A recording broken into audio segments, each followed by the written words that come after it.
Hello, and welcome to the This Happened Today in History podcast. I am your host, Mr. Miller. This podcast will cover a number of topics that happened on this date in history.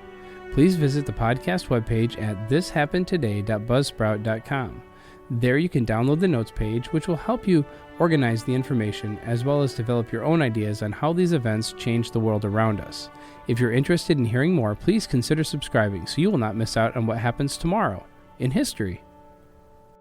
Today is April 21st. In 1836, Texans led by Sam Houston defeated the Mexicans at San Jacinto, assuring Texas's independence. Remember the Alamo is a phrase well known. Do you know what it means? Sam Houston had already served in the U.S. House of Representatives and as governor of Tennessee when he moved to Texas in 1832. At the time he arrived, Texas was a part of Mexico and the site of rising tensions and violent disturbances between Mexican authorities and Anglo settlers from the United States. Voicing his support for a separate state of Texas, Houston emerged as a leader among the settlers. In 1835, he was chosen commander-in-chief of the Texas Army. The Alamo was an 18th century Franciscan mission in San Antonio, Texas, which the location for an important battle for Texans fighting for independence from Mexico. In 1836, a small group of Texans was defeated by Mexican General Santa Anna. When Houston received word of the defeat at Alamo, he was inspired to begin a month-long retreat to regroup and replenish the Texas Army's strengths. Remembering how badly the Texans had been defeated at the Alamo on April 21st of 1836, Houston's army won a quick battle against the Mexican forces at San Jacinto and gained independence for Texas. Soon after Houston was elected President of the Republic of Texas, he continued to serve as senator and governor after Texas became a part of the United States in 1845. Sam Houston died in 1863 in Huntsville, Texas, where a 67-foot-tall memorial statue of him now stands. After a lifetime of service to his country, the event for which he is most well known is in his role in independence of Texas. In 1962, the Space Needle opened on this day, an icon of Seattle. It all started with a doodle. In 1959, Seattle hotel executive Edward Carlson, who was a chief organizer of the 1962 World's Fair, traveled to Stuttgart, Germany, where he was inspired by a broadcast tower featuring a restaurant. He doodled an idea of a dominant central structure for a fair on a napkin in a hotel cafe, convinced that such a tower could make a permanent centerpiece for the fair and enduring symbol for Seattle. He called it a Space Needle.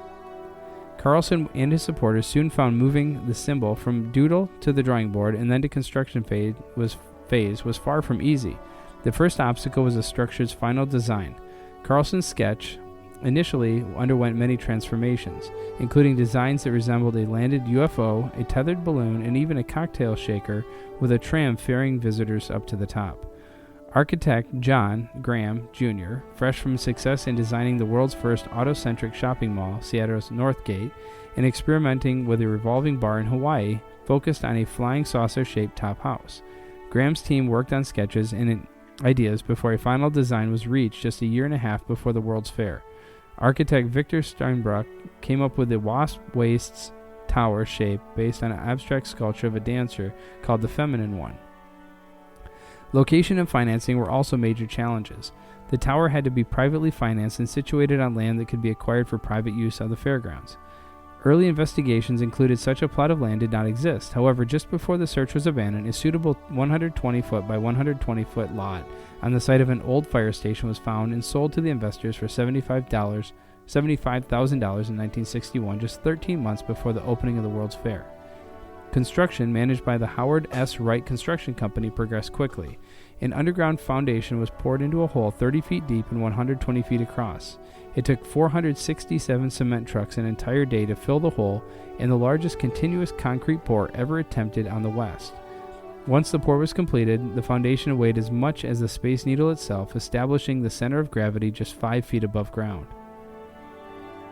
In December of 1961, the basic Space Needle tower was completed 8 months after it began.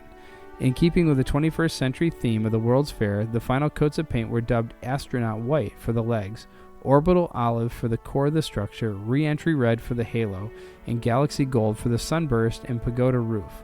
The Space Needle's chief engineer, John Messinian, also designed rocket gantries for NASA. The Space Needle officially opened the first day of the World's Fair. During the expo, the tower hosted an estimated 2.65 million visitors.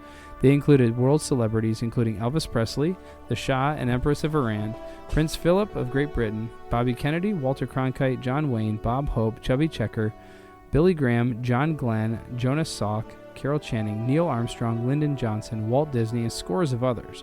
The mast originally topping the structure was a natural gas torch that was lit up at night in rainbow colors. In the well-trafficked skies above the Somme River in France, Baron Manfred von Richthofen, the notorious flying ace known as the Red Baron, was killed by Allied fire on April 21st of 1918. Richthofen, the son of Prussian noblemen, switched from the German army to the Imperial Air Service in 1915. By 1916, he was terrorizing the skies over the Western Front in an Albatross biplane, downing 15 enemy planes by the end of the year, including one piloted by British flying ace Major Lano Hawker. In 1917, Richthofen surpassed all flying ace records on both sides of the Western Front and began using a Fokker triplane, painted entirely red in tribute to his old cavalry regiment. Although only used during the last 8 months of his career, it was this aircraft which he was most commonly associated and led to an enduring English nickname for the German pilot, the Red Baron. On April 21st of 1918, with 80 victories underneath his belt, he led a squadron of triplanes deep into Allied territory in France on a search for British observation aircraft. The flight drew the attention of the Allied squadron led by Canadian Royal Air Force pilot Captain Arthur Roy Brown. As Richthofen pursued a plane piloted by Brown's compatriot Wilfred May, the Red Baron ventured too far into enemy territory and too low to the ground. 2 miles behind enemy lines, just as Brown caught up with Richthofen and fired on him, the chase passed over an Australian machine gun battery whose riflemen opened fire. Richthofen was hit in the torso, though he managed to land his plane alongside the road from Corbie to Bray, near Cilly-de-Lassac. He was dead by the time Australian troops reached him. Brown is often given credit for downing Richthofen from the air, but some claimed it was actually an Australian gunner on the ground who fired the fatal shot. Debate continues to this day.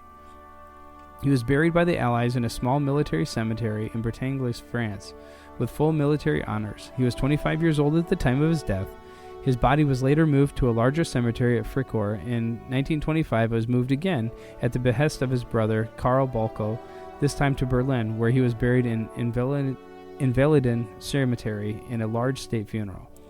In a time of wooden and fabric aircraft, when 20 victories ensured a pilot legendary status, the Red Baron downed 80 enemy aircraft and went down in history as one of the greatest heroes to emerge from World War I on either side of the conflict. You have been listening to the This Happened Today in History podcast.